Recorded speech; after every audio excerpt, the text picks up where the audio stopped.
I'm going to title this video Each Been Knocked, and I am knocked or naked except for the hat and the sunglasses. But I'm going to mainly talk about transmissions, car transmissions here, automatic transmissions. Now let me show you the one in my pickup is like a 4L60E. It's this when I show you the diagram, the 700R4, 4L60, 4L80E. They're very, very similar as the internals go. The valve body is a bigger difference. Now in mine, I think what happened, well, the torque converter is making some weird noise, or I think it's a torque converter. I'll get to that in a minute. Now I think I wiped out the reverse input clutch pack.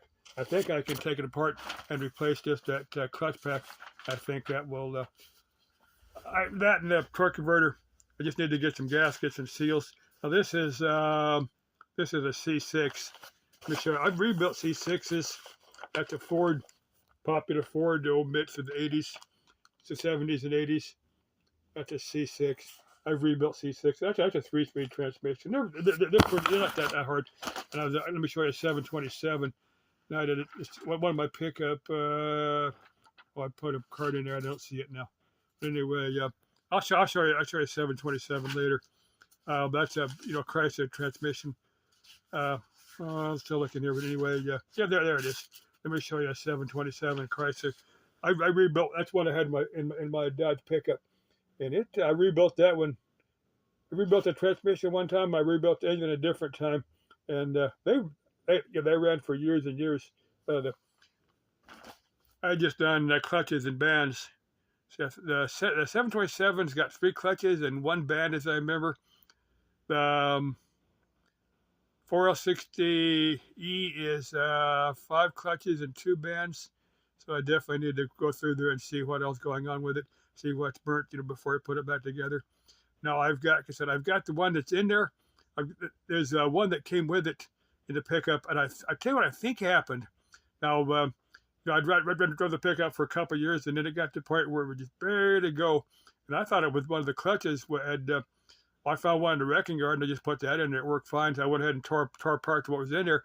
I thought it was just one of the clutches, and the clutches all looked fine. So I'm thinking there was something goofy with the torque converter. So that torque converter I'd want to be careful of. That one's deep down. If I need one for core, I could use that one. Of course, the one I've got in there I could use for a core. It is a knocking sound to it. Oh, that's my daughter says tink something. Because my daughter uses tink on that TikTok. But anyway, I think I can kind of play musical parts and then hit up a transmission store. I just call them. They are open.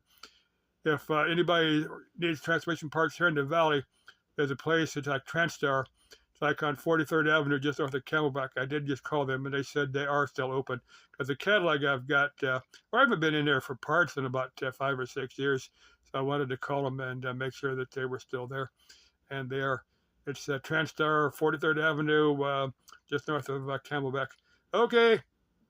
Let you know with when I pull my transmission out, what I find in there.